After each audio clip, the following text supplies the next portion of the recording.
boy, here with basically again another pre-blog launch blog, and still, like I said, we're going to talk about relationships, and we're going to stick with that as the opening part of our endeavors. Right away, I got something super important that has to be talked about. And our talks about relationships, the top 3 things that I think we need to really look at, and I'm going to cover here, is communication, trust, and I will say honesty/integrity. And the reason why I say those 2 is because, and I'll let you know in a moment, but those 3 are extremely vital. Whereas you want to communicate in the relationship, but you want to be honest about what that communication really looks like. When they say those things that men and women are different, yeah, we are different and we communicate differently, but that cannot be an excuse for why we back into our corners about what we think we believe, or what we think we hear, and what we think we see from the other person. I'm constantly talking about this, I talk about it with my wife, is there's a difference between facts and opinions, subjective statements and objective statements. We can't disagree on the objective statements in our communication, no matter how it's said. It doesn't matter. Truth is truth by undeniable default. But we can disagree on subjective statements, and we should not be getting angry at one another because we don't like the way the subjective statement is being made. Now, there are some things about being rude and disrespectful. I think we shouldn't be rude and disrespectful to one another. But again, because of the nature of how communication works and how relationships work, I can guarantee you it does not matter how a person says something all the time. It's most likely how the message is being received. So if you study communications, there's encoding information from the sender and decoding information from the receiver. The receiver has to properly decode information that is coming from the sender, but they cannot use a decoding mechanism that has filters based on their own personal biases, because if they do that, then they're going to automatically and almost always misinterpret what the sender is saying. It is going to happen. It is just the nature of communications. Just as well, the sender has to have an audience, and you have to know the audience. Now, if the audience is always offended by what the sender is saying, then yeah, there is a problem to some degree with the sender. However, that has to be established in the communication process, which means that the objective reality is that both people have to agree on that set of circumstances to be what they base their communication on. If the sender and the receiver are not on the same page when it comes to how communication is done, then it doesn't matter what the sender or the receiver says, or it doesn't matter if the sender is sending any kind of information. They're going to always have that gap. There has to be an agreement that this is how we're going to communicate. This is why we communicate this way.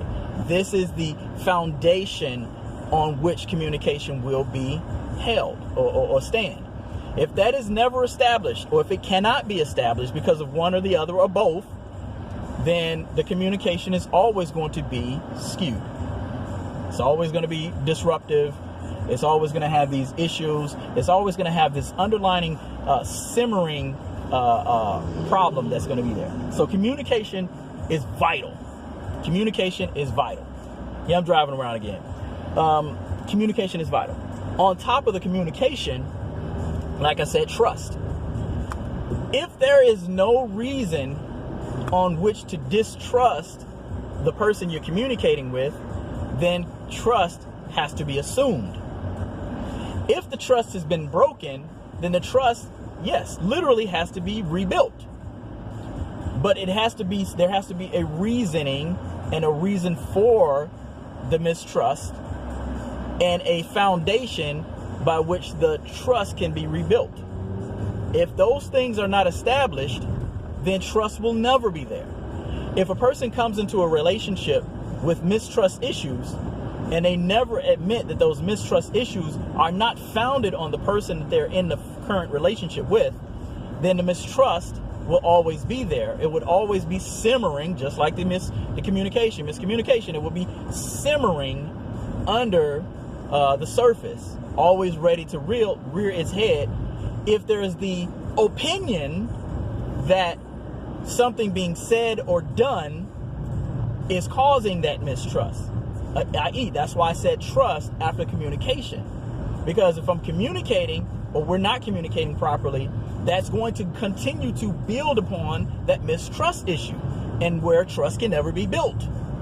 And the last one I have to say is integrity or honesty. We know there's things in relationships that we just don't want to be honest with. Like if your wife is, or a husband or significant other or whatever, if they are asking you a question by which they really don't want to know the answer, you might want to give them no answer, because that is usually a landmine ready to explode.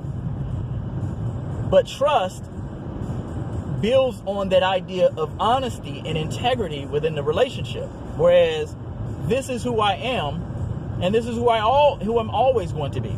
Just like honesty is, I'm just telling you what the truth is. So integrity and honesty literally in themselves are objective, not subjective.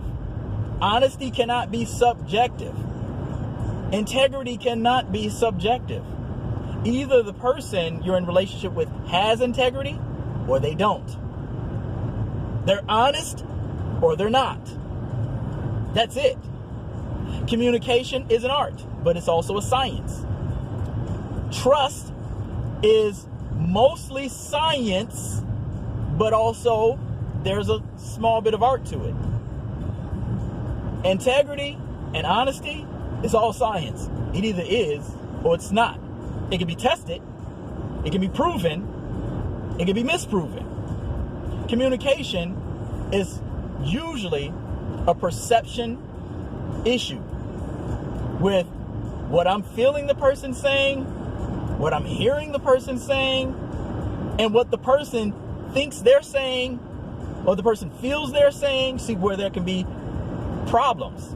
So there's a bigger art in that, but some science in the fact that these are the tools for communication. Sender, receiver, encoding, decoding. These are necessary components. Biases, outside noise, internal noise. Those are real things in communication. So we have to have those three things. And I'm going to leave you with that as we go into these pre-vlog talks. So really, you got to have communication, you got to have trust, and you have to have honesty or integrity. Those three things, if they're never established, that relationship will never be established. It can't be established. You can't even enjoy that relationship if those things are not established. And those are things that are literally at the foundation. That's your boy. I'm just saying, it is what it is.